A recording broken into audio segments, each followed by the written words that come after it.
กระทรวงរៀបចំដែនដីនគររូបនីយកម្មនិងសំណង់បានស្នើឲ្យក្រសួងស្ថាប័នពាក់ព័ន្ធក្រុមការងាររាជរដ្ឋាភិបាលចុះមូលដ្ឋានខេត្តបាត់ដំបងនិងរដ្ឋបាលខេត្តបាត់ដំបងប្រជុំពិនិត្យសម្រាប់លើបញ្ហាដីធ្លីដែលនៅសេសសល់ដែលក្នុងនោះរួមមាន1វិវាទដីធ្លីក្នុងទីតាំងដីសម្បទានសង្គមគិច្ចចំនួន1378គ្រួសារលើផ្ទៃដីទំហំ911ហិកតា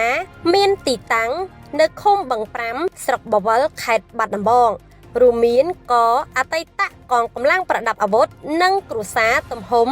159ហិកតាខប្រជាពលរដ្ឋខ្វះខាតទំហំ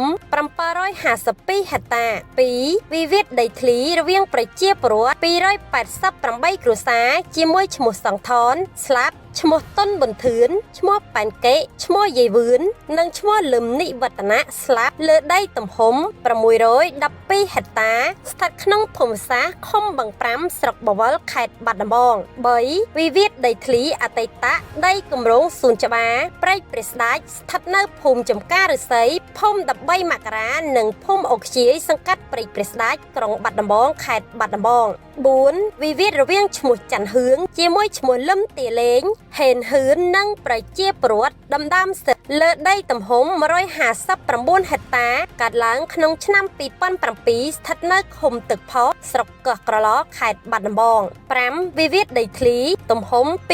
278ហិកតារវាងក្រុមគ្រួសារកងទ័ពតំណាងដោយឈ្មោះសានវាសនាសំមករានិងឈ្មោះមៀកសារ៉ូជាមួយប្រជាពលរដ្ឋស្ថិតនៅឃុំដូនបាស្រុកកោះក្រឡយើងរំពឹងថាខេត្តបាត់ដំបងនឹងបញ្ចប់ការចុះបញ្ជីដីធ្លីនិងវិវាទជាស្ថាពរនាពេលឆាប់ខាងមុខនេះបើយោងទៅតាមកិច្ចប្រជុំពិភាក្សាបញ្ចប់ការដោះស្រាយវិវាទដីធ្លីក្នុងភូមិសាស្ត្រខេត្តបាត់ដំបងនាសាលាខេត្តបាត់ដំបងនាថ្ងៃទី10ខែមេសាឆ្នាំ2025